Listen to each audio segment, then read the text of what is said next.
Vamos ver aqui agora. Agora sim? Estamos com áudio? Então, nós criamos a associação João 9, que foi criada com a finalidade de ajudar as pessoas que se sentem lesadas, né? As pessoas que foram lesadas. Então,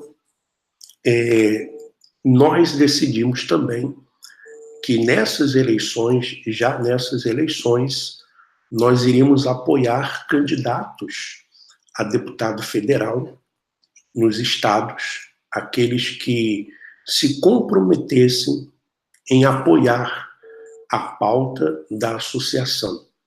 Qual é a pauta da associação? A pauta da associação é defender as pessoas que se sentem lesadas, as pessoas que se sentem lesadas por esse sistema religioso. Então, nós vamos conversar com o Flávio, ele está aqui no WhatsApp falando comigo, estou com o link aberto, online, como fazemos? Bom, acredito que você já está podendo falar, Flávio? Hã? Alô? Nós estamos entrando em contato com o Flávio e vamos conversar com ele, que ele criou também um movimento de agentes federais em todo o país, e eles estão lançando candidatos. Nós vamos falar para você como você pode depois visualizar quais são os candidatos, né? Vamos ver como é que você pode visualizar os candidatos. Deixa eu ver aqui como vamos Compartilhar a tela. Isso.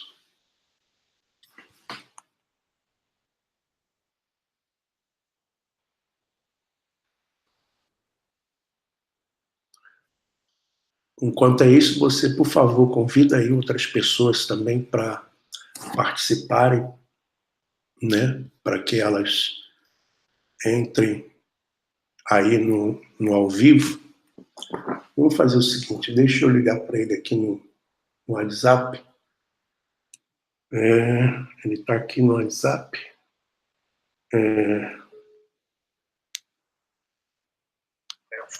Alô, Flávio?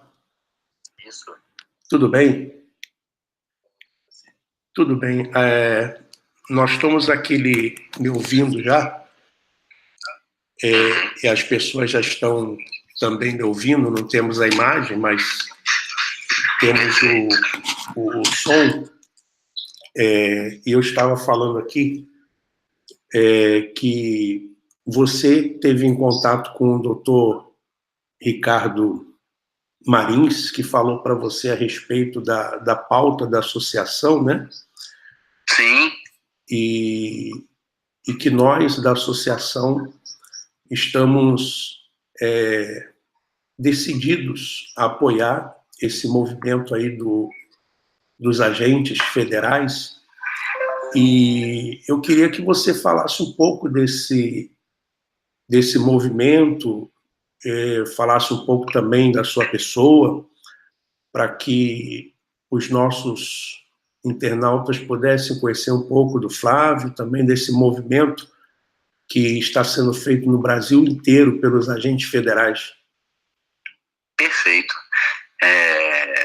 Nós criamos, né, há cerca de 1 ano e meio atrás, uma frente, né, a frente de agentes federais, com o intuito, né, de melhorar o combate à corrupção, ou seja, tentar um combate efetivo, que na verdade hoje nós temos um índice muito baixo de efetividade, menor do que 4%, é um índice muito baixo, e também buscamos a melhoria da segurança pública como um todo, né? Nós temos aí, matamos 63 mil pessoas o ano passado, né?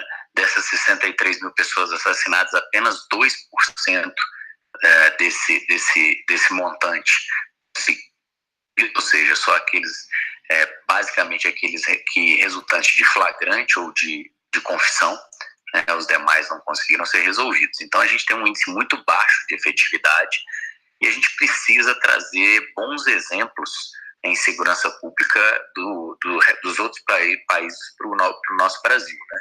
Então a ideia surgiu dessa luta que a gente vem travando, uma luta de Davi contra Golias, né, que a gente vem travando há 10 anos, no combate à corrupção, ao colarinho branco, e também da demanda que a gente vê no Brasil, né, com os nossos amigos, nossa família, de cada vez mais a gente ter que ficar preso dentro de casa e os bandidos soltos na rua, né? Então a gente começou a pensar nisso e viu a necessidade, tendo em vista que a gente fazia essas propostas dentro do Congresso Nacional e a gente não via comprometimento dos parlamentares, da grande maioria dos parlamentares, em melhorar essa situação. Pelo contrário, né, o que a gente via era cada vez mais tentativas de entrave das operações, de entrave de todos os projetos que trazem esses bons exemplos para o Brasil, né, para que a gente possa ter uma segurança pública realmente eficiente aqui no nosso país. Agora, Flávio, vocês têm um site que é frentelavajato.com.br, né? Exatamente, frentelavajato.com.br. Ou então pode entrar também que faz o link também, frentelavajato.com.br. Sim, agora ali no site eu estava observando, e ali quando fala assim, quem somos, cita ali que existe uma preocupação com a continuação da Lava Jato. Sim. Essa questão política, o que essa questão política, ela interfere na questão da Lava Jato? Na verdade, o que a gente observa são alguns movimentos, né, para tentar minar a força, né? O primeiro movimento Alfredo, é um movimento político mesmo, né? Você vê que o atual governo, ele contingenciou mais de 60% do orçamento da Polícia Federal, que se reflete, obviamente, nas grandes operações que demandam, né, uma quantidade maior de efetivo, uma quantidade maior de estrutura, né? Então a gente cada vez mais viu esse recurso sendo minorado, né? Esse é um primeiro ponto que nos traz um pouco de preocupação. O segundo ponto, que a gente fica muito assustado, são as mudanças legislativas, né? A gente vê que tem propostas de mudança do Código de Processo Penal em que a gente praticamente retorna ao período da Inquisição. Ou seja, daqui a pouco nós estamos queimando pessoas e se ela sobreviver ao fogo, ela não era culpada, né? Ela era inocente. E por que eu falo isso? Porque cada vez mais a gente está burocratizando, transformando a investigação em fábrica de papel, fazendo a contramão do mundo inteiro, que busca sempre provas técnico-científicas, né, pautada na ciência, para provar os crimes, né, e mais do que isso, pautar um Código de Processo Penal no século XXI em testemunha e confissão somente, e em burocracia, é algo que nos preocupa demais, né? Porque eu costumo dizer, a gente não se recorda nem do que a gente almoçou no último feriado, que dirá o que aconteceu há 10 anos atrás. Então a justiça que é lenta, a justiça que é muito vagarosa, ela acaba por se tornar uma injustiça, porque ela prende as vítimas e as famílias das vítimas por 15, 20 anos envolvidos naquele processo, né, naquela investigação. E o terceiro ponto aconteceu há cerca de 2 semanas, né? Nem 2 semanas, tem 1 semana, salvo engano, essa semana. Nós vimos claramente uma tentativa de interpretação ou interpretações jurídicas que nos deixam preocupados, que são indícios de preocupação. Primeiro, foi o habeas corpus do governador do Paraná. Né? Nós tivemos um mandado de prisão do governador do Paraná por tentativa de influenciar nas investigações e por aí vai. E o que a gente observa é que ele foi solto, mesmo com provas de que havia necessidade dele permanecer pelo menos por mais algum tempo, para que ele não influenciasse nas investigações. A segunda foi agora, né? Há cerca de 72 horas. O Supremo Tribunal Federal, por 3-1, entendeu que a delação premiada, mesmo com provas, né, não só com a delação, com o que o delator falou, mas a delação premiada com a delação e provas só trazidas na delação dele, trazidas pelo delator, não tem efeito de abrir uma investigação. Isso nos preocupa demais, né? Porque a investigação ela começa justamente de uma delação com, óbvio, pautada e balizada. Então essa decisão nos deixa muito preocupados. Esses 3 pontos nos deixam muito preocupados com o andamento, não só da Lava Jato, como da Acrônimo, que está em andamento também, e outras operações que a gente tem. A gente teve hoje mais uma fase da Registro Espúrio, né? Não sei se você acompanhou por aí. A Registro Espúrio era fraude e corrupção no Ministério do Trabalho, Emprego. Hoje mesmo nós tivemos uma fase dela. Então isso nos preocupa bastante, porque a gente vai vendo que nós temos três frentes que tentam minimizar, diminuir a importância dessas operações que atingiram os inatingíveis no nosso país, né? Os que se colocavam acima da lei. Agora, Flávio, inclusive tem uma operação aí em Brasília, que é a Draco, né? Que também é uma... Isso. E essas questões que você colocou, eu lhe faço uma pergunta. Vocês, então, quer dizer, agentes federais, viram a necessidade de lançar deputados federais em cada estado e também no Distrito Federal, porque vocês querem também uma força parlamentar para que essas operações, essas investigações, elas continuem. Isso quer dizer, então, que vocês não estão encontrando muito apoio político para essas investigações ou para essas operações. Aliás, o contrário, vocês têm encontrado barreiras, né? Exatamente. O que a gente observa é que a gente, no meio político, encontra barreira, encontra várias artimanhas que vêm sendo construídas para minar ou para diminuir a força das operações e das investigações contra a corrupção e colarinho branco. Para voltar ao status quo, né?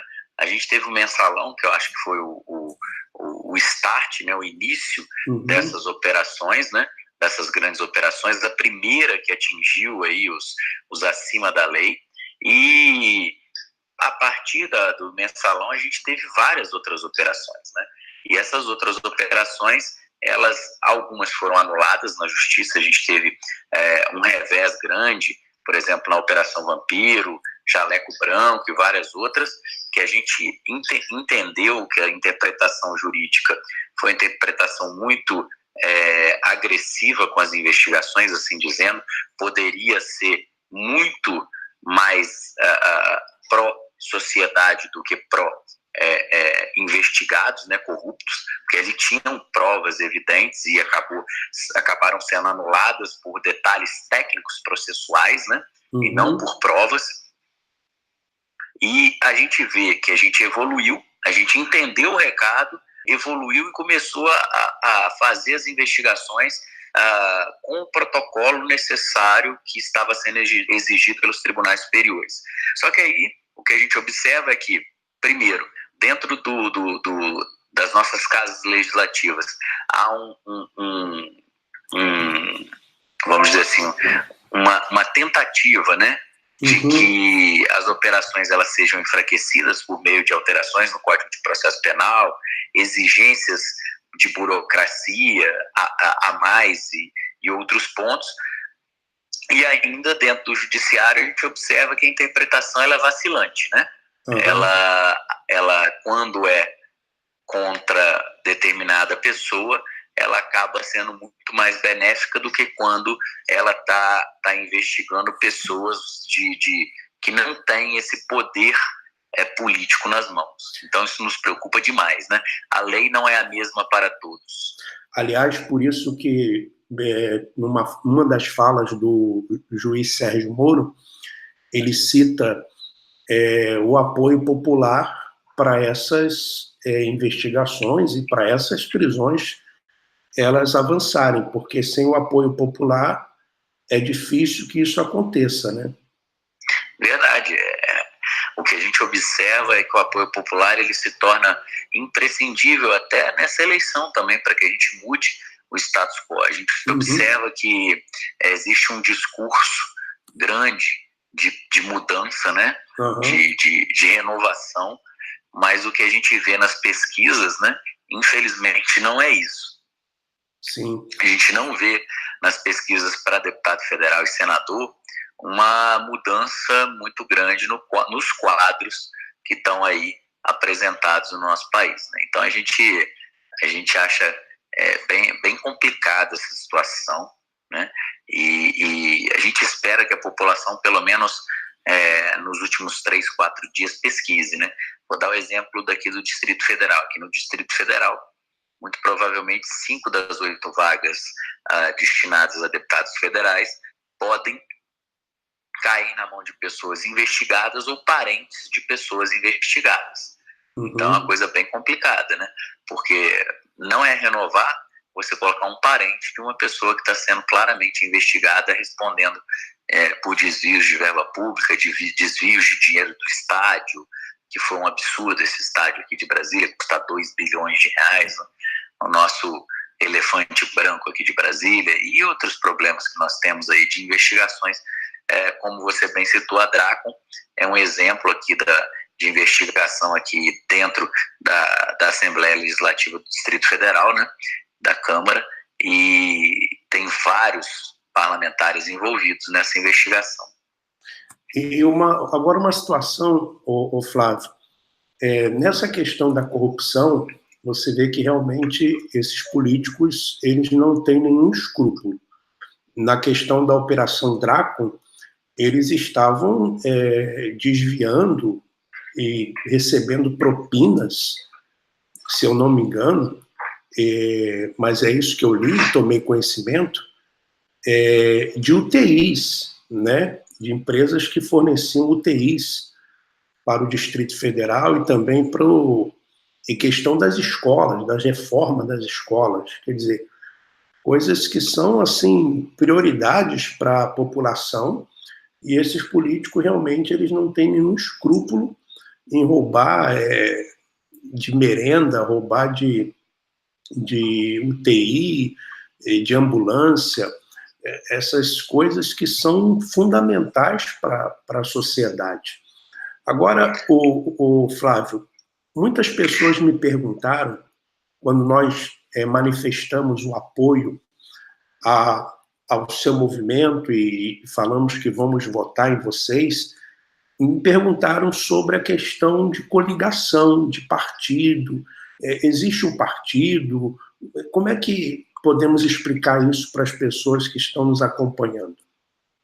Bom, Fredo, nós estamos com uma frente que ela é pluripartidária, tá? Ela, se você acessar o site do frentelavajato.com.br, você vai ver que nós temos candidatos em vários partidos diferentes, né? E isso a gente teve um cuidado muito grande para avaliar vamos dizer assim, a realidade regional de cada unidade federativa brasileira. E a explicação é simples. Quando você vai entrar para fazer qualquer tipo de análise de jogo, né? Por exemplo, se você for jogar um dominó, você tem que saber a regra do dominó para que você não entre no jogo e não saiba como proceder. Então a gente fez uma análise, coisa de policial mesmo, né? A gente fez uma análise, né, de viabilidade eleitoral. Esse é o nome que foi dado para a análise. E essa análise de viabilidade eleitoral passa justamente por essa eleição, que é uma eleição proporcional para os cargos de deputado federal e deputados estaduais, né?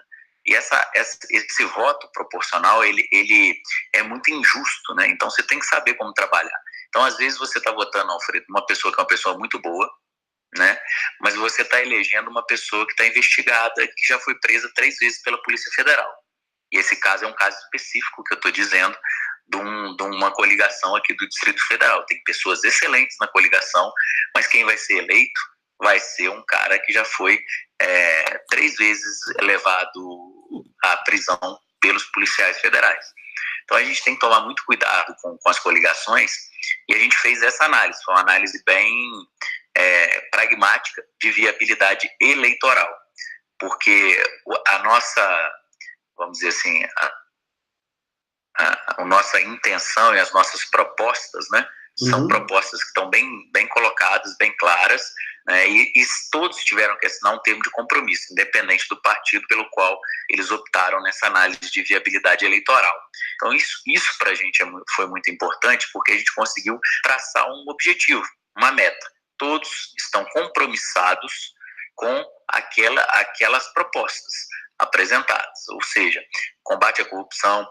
E aí posso te citar, Alfredo, uma coisa que é muito, nós brasileiros, a gente observa muito claramente, e a gente já não acha um absurdo, né? Aqui no Brasil, para a gente fazer uma defesa para essas pessoas, né, que têm esse poderio político e financeiro, fazerem uma defesa em juízo, eles contratam os melhores peritos para auditar as gravações da Polícia Federal, eles contratam os melhores advogados, os melhores assessores, né, de comunicação, todo um staff, né? E o staff cobra um valor incompatível com a declaração de imposto de renda dessas pessoas. Isso no mundo inteiro tem nome: lavagem de dinheiro, Alfredo. E no Brasil não. Então essa é uma das propostas que a gente tem. O compliance, né? O dito compliance é o cruzamento de dados e colocar na lei do colarinho branco explicitamente que a pessoa só pode ter e contratar a assessoria dele para a defesa dele de acordo com a realidade que ele declara para o país dele, por meio da declaração de imposto de renda, né? No mundo inteiro, se você contrata uma assessoria técnica, uma perícia fora da sua realidade, ou alguém pagou para você, ou esse dinheiro veio dos próprios cofres públicos e foi desviado, que é o que acontece. Uma pessoa desvia aí 40, 50 milhões de reais, a Dracon teve, em tese, 31 milhões de reais desviados, né? E esses 31 milhões de reais desviados, parte dele agora está pagando a assessoria da defesa, ou seja, quem está pagando uma defesa milionária dessas pessoas somos nós, população brasileira. Então a gente tem muito claro quais são os compromissos, né, que nós temos com a frente. Todos nós assinamos um documento independente da coligação partidária. Nós temos, como eu brinco, né, nós temos colegas do PSL, que é o partido do Bolsonaro, ao PPL, que é o partido do João Goulart, né? Então a gente tem, mas todos assinaram, para fazer parte dessa frente, assinaram um compromisso de discurso ético, um compromisso de alteração do modelo de segurança pública, de acabar com a burocracia. Hoje você nem vai mais, Alfredo, a uma delegacia quando roubam o seu celular, porque você vai passar 5 horas da sua vida, não vai ter um celular de volta, não vai ter o meliante preso, né? Não vai ter uma investigação e vai sair às vezes maltratado na delegacia, e depois dessas 5 horas você vai sair com um bolo de papel na mão. Em 15, 20 minutos você vai com R$200 numa empresa de telefonia e resolve esse problema, né? Sai com o telefone falando. Então, o que a gente prega é uma investigação qualificada e eficiente, né? E a gente não tem, né? E a gente precisa evoluir muito nisso aí. Então, acredito que para as pessoas que estão nos ouvindo, é importante deixar claro que nós temos os compromissos firmados com os policiais federais, que nos colocaram nessa condição de representantes deles nessas eleições, e com a população como um todo, com a sociedade como um todo. Porque esse discurso, esse comprometimento é com a sociedade, para a gente buscar lá mudar essa realidade que nós temos aí no Brasil de ampla impunidade, né? Hoje, a Polícia Federal é a instituição que tem, acredito, a maior credibilidade, maior respeito pela população brasileira, e acredito que a população pode continuar confiando no trabalho da Polícia Federal, né, o Flávio? Com certeza, Álvaro. O trabalho dos colegas é um trabalho minucioso, o trabalho dos policiais federais é um trabalho minucioso, um trabalho quase artesanal, posso assim dizer, porque a investigação no Brasil ela tem tantas dificuldades que foram colocadas, tanta burocracia a ser produzida, que acaba por se tornar um desafio maior do que em todos os outros países onde a segurança pública funciona de forma adequada. Eu costumo dizer que nós brasileiros temos os melhores policiais do mundo, porque a gente vê uma entrevista como do William Brereton. O Brereton foi o pai do Tolerância Zero, do Rudolph Giuliani. E ele, quando veio ao Brasil, ele deu uma entrevista falando que não entendia como a gente tinha uma estrutura de persecução criminal como a nossa, porque os policiais ganhavam relativamente mal, os policiais eram mal equipados, mal treinados, você não tinha uso de tecnologia e de inteligência agregar ao trabalho policial, você não tinha um judiciário que tinha a mesma realidade vivida pela realidade da população brasileira. Então eles estavam um nível acima da população brasileira e não dialogavam com as polícias brasileiras. Tinham várias polícias que não podiam investigar, como ainda temos hoje, e ele falava que nos Estados Unidos, quando ele assumiu, ele pediu ao prefeito ampla, vamos dizer assim, autonomia e suporte do prefeito para ele fazer as alterações que ele fez na época necessárias para melhorar a segurança pública de Nova York. E a gente vê isso no Brasil, vê essa necessidade de fazer essas alterações todas, né? que foram feitas nos Estados Unidos, na Colômbia, em Portugal. Tem vários exemplos de trazer, né, de buscar exemplos e mudar a legislação, adequar a legislação ao século XXI. Essa é a palavra, né? Nós estamos com a segurança de Dom João VI ainda, né? Não está adequada à situação da nossa população hoje.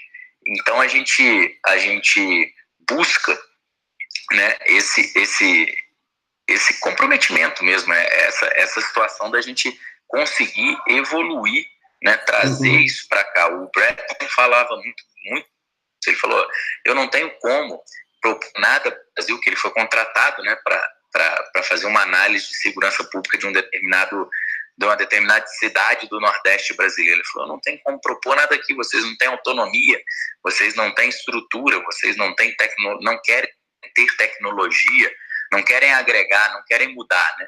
E a gente precisa mudar eu costumo dizer, Alfredo, mudar essas chavinhas, né? Mudar a chavinha da prevenção, né? Porque a gente não tem como acreditar que hoje, com a tecnologia que a gente tem, Banco Central, Receita Federal e agências reguladoras não possam trabalhar e ver que crimes são cometidos na parte financeira e tributária e não possam ser encaminhados direto ao judiciário, né, na prevenção aí de crimes de colarinho branco. A gente não vê como a gente não possa virar a chave da investigação e desburocratizar e prestar esse serviço à sociedade de forma rápida e célere. A gente não vê como na execução penal a gente não virar a chave e tirar a ociosidade do preso e pautar os nossos presídios no trabalho, né? Eu acho que a palavra é essa, é trabalho, né? Buscar também a vítima. Hoje a gente tem um pai de família que é uma pessoa que retira a vida de um pai de família. Essa pessoa tem um suporte do Estado, mínimo, mas tem um suporte do Estado. A família dele ganha a bolsa do INSS, se ninguém trabalhar. E a vítima? E a família da vítima que perdeu um pai de família, né? Nós temos um déficit com as vítimas dos crimes no nosso país. Agora, Flávio, entrando agora numa questão, claro que nós não estamos aqui generalizando, até em relação à questão da corrupção que tem se colocado, não estamos generalizando, porque existem políticos bons e maus, né? Lógico, temos excelentes políticos no Congresso Nacional também. Existem também empresários bons e empresários maus. Agora, eu não sei se poderíamos chamar isso de um fenômeno, mas o que nós temos visto no Brasil é que, em relação à corrupção, nós temos visto muitos líderes religiosos envolvidos. Verdade. Por exemplo, no caso mesmo que você citou do Mensalão, nós tivemos um bispo, o bispo Rodrigues, que foi um dos fundadores da Igreja Universal do Reino de Deus, que foi condenado e foi preso. Exatamente. Foi preso. Ele é um religioso. Na Operação Draco mesmo, nós temos aí o pastor Júlio César. Temos dois, né? O pastor Júlio César e o bispo Renato, né? Temos dois religiosos aí. Inclusive, o Júlio está como candidato federal também. Exatamente. E isso é uma loucura, porque existe uma busca pelo poder e uma busca pelo foro privilegiado, né? Sim. A questão... Que a gente prega o fim do foro privilegiado, inclusive a nossa frente, ela é o fim do foro privilegiado também. Uma das bandeiras é a questão do foro privilegiado. Terminar isso, acabar com isso. Fim do foro privilegiado. A gente viu que o foro ele tinha ele tem um suporte, vamos dizer assim, ideológico muito bonito, que é o do parlamentar. Ele tem uma influência na cidade dele, no estado dele, e não seria nunca julgado pelo juiz de primeira instância daquele local. Mas o que a gente observa, na realidade, é que o foro privilegiado, ele serve para protelar. Então, nós temos julgamentos aí de pessoas com foro privilegiado que duram 20, 25 anos, 30 anos, e a pessoa não é julgada, né? É bem complicado isso, bem complicado. É porque o que nós temos visto é isso. Por exemplo, vou dar um outro exemplo para você, que eu conheço, que é o caso do Marcos Pereira, em São Paulo, que também foi pego em gravações com Joesley Batista, falando a respeito de propinas, e agora também é candidato a deputado federal, e acredita ele, como você falou um pouco tempo agora atrás, ele está acreditando na votação do Celso Russomano, que quem votar no Celso Russomano pensa que está votando no Celso Russomano, na verdade vai eleger o Marcos Pereira. Mais ou menos assim que funciona, né? Esse é aquilo que a gente comentou lá atrás, né? A gente tem uma situação bem complicada no voto proporcional que acarreta esse tipo de problema, né? Então a gente vê claramente que o voto proporcional ele acaba apresentando essas disfunções, né? Então pessoas que não deveriam estar lá, porque são investigadas, acabam buscando a eleição para que eles consigam ter o foro e consigam protelar esses julgamentos, ganhar tempo, né, para atingir a prescrição, ou seja, atingindo a prescrição eles não serão punidos. Essa é a realidade, né? Então a gente tem nos dois casos citados, o deputado Júlio César como candidato aqui a deputado federal, mesmo tendo uma operação como a Dracon, que está investigando o problema de desvio de 31 milhões de reais dos cofres públicos, né? E vários parlamentares envolvidos, inclusive ele, e todos eles candidatos novamente, né? A deputado federal, deputado distrital, todos os envolvidos, todos os réus. E temos, no caso citado, uma outra disfunção, que é a de um parlamentar fazer uma quantidade de votos muito grande e acabar puxando outros parlamentares que não deveriam, que não tiveram uma votação expressiva, mas acabam sendo puxados por essa votação expressiva do parlamentar que tem esse número de votos muito expressivo, como é o caso citado por você aí, de São Paulo. E não é a primeira vez, né? Ele, da última vez, teve cerca de 2 milhões e 100 mil votos, e ele puxou cerca de 4, 5 parlamentares na eleição passada, né? Isso é uma disfunção, uma necessidade que a gente tem de uma mudança uma reforma política lei também, eleitoral, uma reforma política. Precisamos urgentemente de uma reforma política. Aliás, a questão também daquelas aquela lista anticorrupção, os parlamentares mudaram tudo, mudaram toda a primeira proposta daquelas 10 medidas anticorrupção. 10 medidas, né? Eles alteraram tudo, o texto original, né? Verdade. As 10 medidas hoje, elas são totalmente deformadas, né? Elas se tornaram, acho que 5 ou 6 medidas. O restante, elas foram bem, vamos dizer assim, deformaram, né, as 10 medidas. E mais do que isso, a gente entende, como eu falei lá atrás, que a gente precisa, mais do que as 10 medidas, né? A gente precisa buscar, Alfredo, os exemplos de como funcionam fora do país, né, e colocar esses exemplos para rodar aqui. Todo brasileiro deve pensar, quando vai para fora do país, por que eu, no Brasil, não mereço uma segurança pública como a dos Estados Unidos? Por que eu, brasileiro, não mereço uma segurança pública ou não tenho uma segurança pública como a de Portugal? Ou como a do Chile, a do Uruguai? Eu tenho, eu posso. Falta comprometimento, falta vontade política, falta vergonha na cara, né? A gente tem um problema sério no país de uma linha muito tênue entre o que é o jeitinho brasileiro criatividade, né, Alfredo? E o jeitinho brasileiro corrupção. E a gente tem uma linha tênue entre a criatividade para você conseguir contornar um problema e a corrupção. O jeitinho brasileiro, na má acepção do jeitinho brasileiro, é corrupção. Nós vimos aí agora o pessoal usando como é que chama? Do INSS, o benefício do INSS, sim, que é de R$900 para idosos que precisam, estão em estado de extremo de pobreza, por pessoas que são extremamente ricas e que têm uma condição financeira. E para isso as pessoas que tiveram que fazer uma declaração de pobreza e entregar uma declaração de pobreza ao INSS. Se isso não é corrupção do dia a dia, eu não sei o que é corrupção, né? As pessoas fazem parte da corrupção e acham isso normal hoje no país, né? As pessoas foram entrevistadas e falaram claramente que para elas aquilo ali, eles não viam mal nenhum naquilo ali. Quando o rombo, todos nós estamos pagando, e o rombo do INSS hoje é enorme, né? Então como não, né? Como não tem efeito, né? Bom, o Flávio, acredito que o doutor Ricardo Marins, ele conversou com você a respeito da proposta da associação.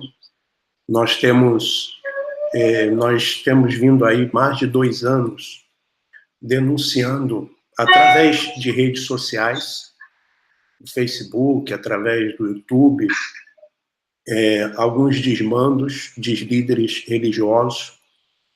Por exemplo, a questão de se tirar um jovem de 15, 16 anos de casa, colocar numa instituição religiosa, 24 horas por dia, não deixar esse jovem estudar, não deixar esse jovem trabalhar, ter uma profissão. E depois de 30, 40 anos, ou até 20 anos, esse jovem se torna um adulto, comete uma falha, e ele é simplesmente mandado embora da instituição sem nenhuma condição de mercado de trabalho. Sem falar na questão das vasectomias que são feitas em jovens antes mesmo de casar. Já existe até processos em relação a isso. O desvio da finalidade dos dízimos e das ofertas. Nós não somos contra as pessoas contribuírem nas suas igrejas, as pessoas frequentarem uma igreja. Vivemos num país laico, todos têm o direito de expressar a sua fé. Vivemos num país, num Estado democrático de direito, todos têm direito, né, e deveres também. Nós somos contra a exploração da fé, a exploração de pessoas simples, pessoas humildes. E nesses 2 anos, 2 anos e meio, quase 3 anos que nós temos denunciado, nós chegamos também a essa conclusão de que não podemos ficar apenas em denúncias na internet, denúncias nas redes sociais. Nós precisamos também de pessoas que representem essa causa, também no Congresso Nacional, pessoas que tenham força política para tentar, de alguma forma, minimizar esse problema. E muitos líderes religiosos, eles se escondem também atrás da política, porque muitas igrejas hoje, você sabe, antigamente se tinha, e ainda existe alguma coisa em relação a isso, os votos de cabresto, né? Os currais eleitorais. Hoje em dia, as igrejas, principalmente as igrejas evangélicas, não estou generalizando, mas elas se tornaram verdadeiros currais eleitorais, né?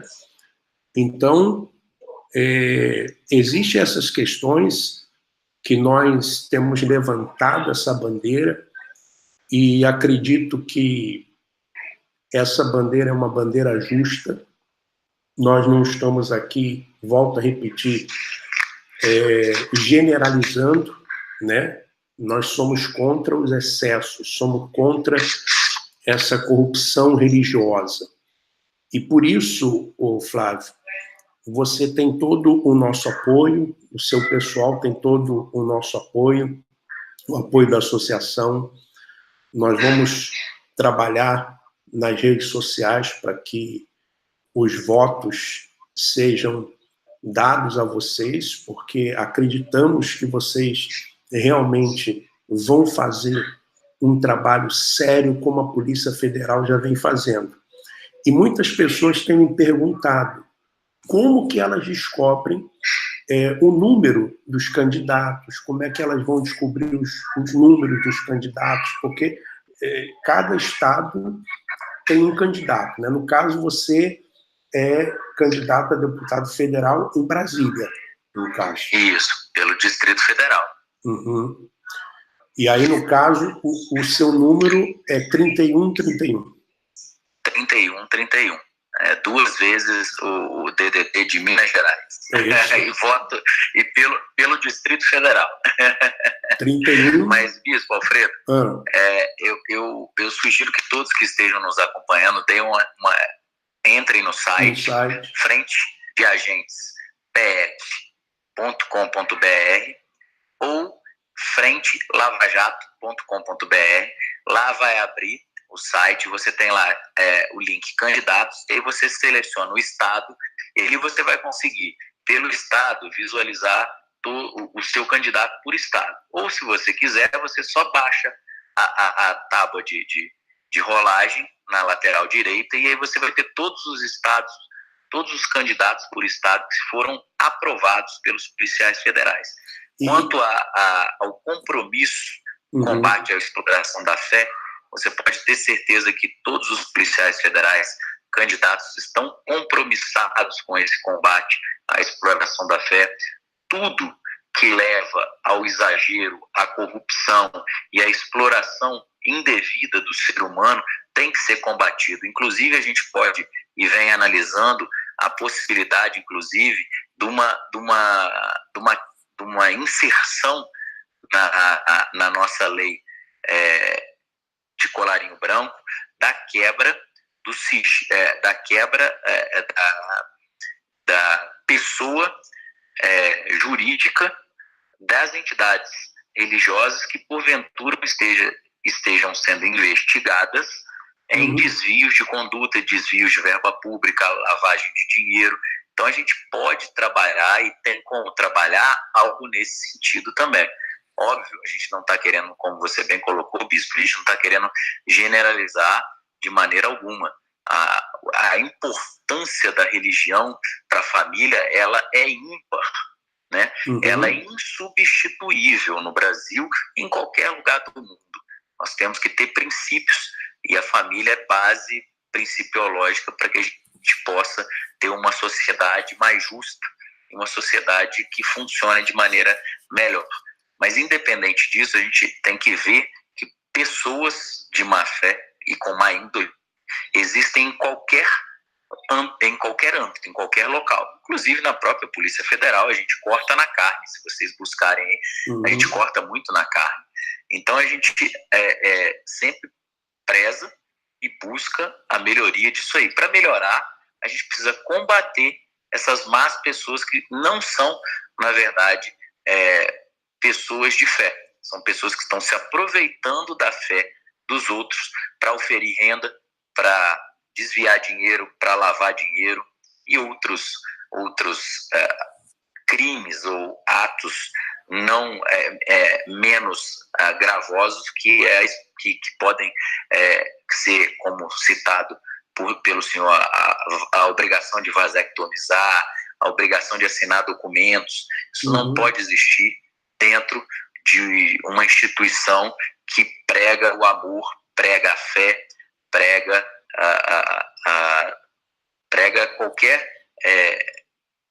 vamos dizer assim, amor a Deus e à família, né? A gente não pode ter tanta diferença dentro de uma entidade religiosa.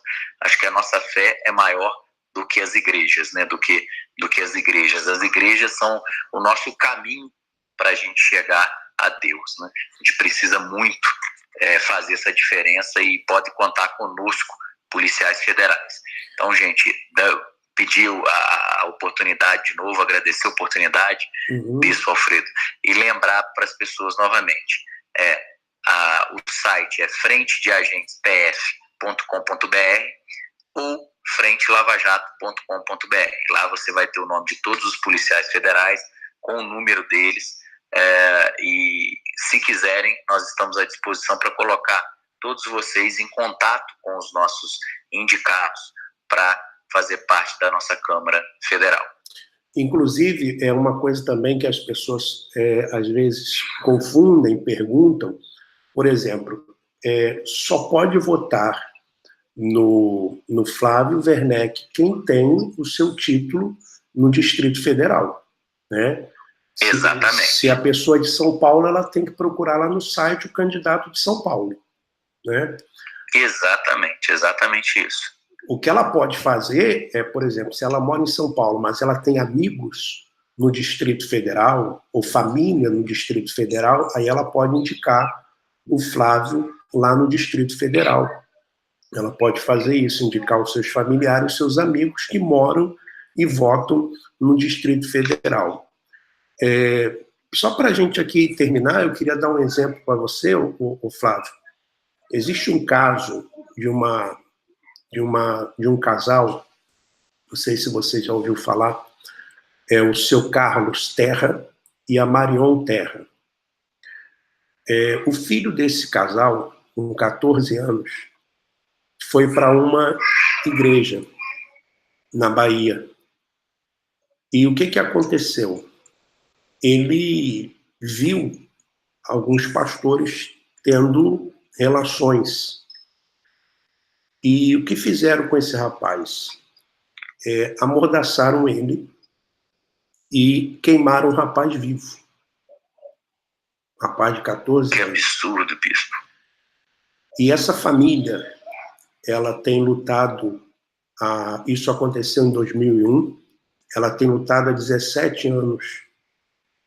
E o que aconteceu? Um dos pastores, ele foi preso, pagou a pena, e os outros dois continuam ainda na instituição, e já foi decretado que eles vão a júri popular na Bahia. Mas a instituição, com a força política que ela tem, e também com os advogados, como você falou, bons advogados, que são pagos com dinheiro de dízimos e ofertas, vem defendendo esses assassinos. E eles recorreram mais de 28 vezes para que eles não fossem a júri popular. E agora a justiça na Bahia tem que tomar uma decisão para que marque o júri popular, porque até mesmo o Supremo já decidiu isso. Então, são casos assim que não podem ficar impunes. São casos assim que nós queremos fortalecer a associação, fortalecer essa associação, para que a gente possa dar apoio a pessoas como essas. Imagine você, eu não sei se você é pai, você tem filho. Eu sou pai de duas meninas. Então, imagine você, um filho de 14 anos, você deixa o seu filho dentro de uma igreja e você pensa que o seu filho ali vai receber o quê? Bons ensinamentos, vai receber uma orientação, e de repente você descobre que o seu filho foi assassinado, foi amordaçado e queimado vivo. Assassinado. Então, imagine a dor do pai, a dor da mãe, que vem lutando aí, e eles têm lutado sozinhos há esses anos todos. E é muito... 2001, bispo. Isso aconteceu em 2001. Já é um absurdo, 17 anos para que se tenha um julgamento. É aquilo que a gente vem falando, a dor da família. A família está presa a um processo e a uma impunidade por conta da morosidade das investigações do processo penal por 17 anos. Isso não pode acontecer, isso é um absurdo. Isso eu não sei especificamente do caso do Carlos e da Marion Terra, mas o que a gente pode falar é que, em hipótese alguma, um processo penal pode se arrastar por 17 anos, bispo. Isso é absurdo, isso não pode acontecer, principalmente porque as pessoas que cometeram o crime estão aí soltas, né? Não sequer foram julgadas pelo que foi relatado pelo senhor, né? Um foi julgado e pagou a pena, já está solto, inclusive. 2 ainda não, porque não foi um sozinho que cometeu o crime. Então, a justiça, inclusive, como você falou, da Polícia Federal, no caso a Polícia Civil da Bahia, ela chegou à conclusão de que realmente, inclusive, o pano que amordaçara o menino era o mesmo pano que se usava na cortina da igreja, a madeira que se confeccionou o caixote para queimar o rapaz era também madeira de dentro da igreja. Enfim, então, provas contundentes, né? E essa morosidade para julgamentos, como você falou, quer dizer, a justiça favorece quem tem dinheiro, pode pagar um bom advogado, quem pode recorrer, e essas coisas, elas têm que mudar. Nós não podemos aceitar essas coisas como normais, porque não são normais. Exato.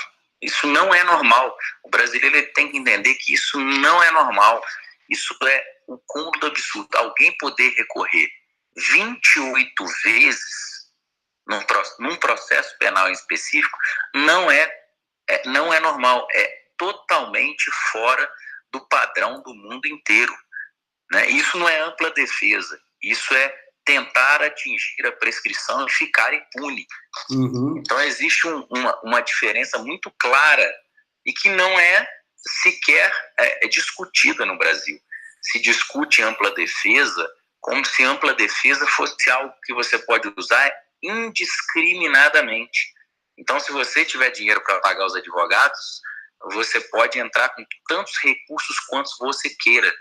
E não é assim. Não pode ser assim. Não pode ser assim porque justiça lenta é injustiça. Veja esse caso, Bispo Alfredo, que você citou, que você bem citou.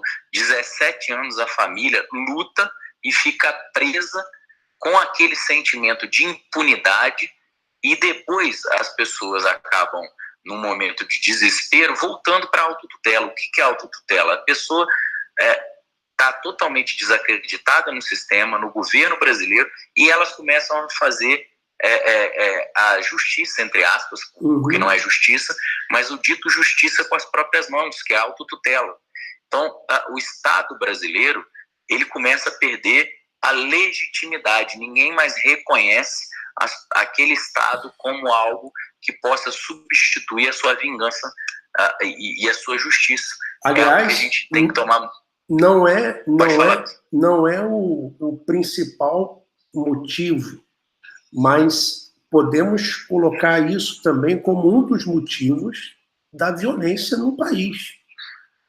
Porque Sim. A pessoa diz assim, não, eu não vou ter a justiça, então eu vou fazer a justiça com as próprias mãos, como você citou. E aí desencadeia uma série de atitudes violentas, né, por não acreditar na justiça que vem do Estado, que vem do poder que deveria exercer a justiça. É exatamente isso. A gente vê que hoje a descrença na política é muito grande, inclusive os próprios policiais federais resolveram lançar à frente por conta dessa descrença, 8, 10 anos lutando pela melhoria e não vendo os projetos evoluírem no Congresso Nacional e ainda vendo esse combate em 3 frentes muito claras contra as operações da Polícia Federal. A gente vê a justiça brasileira parada, deitada.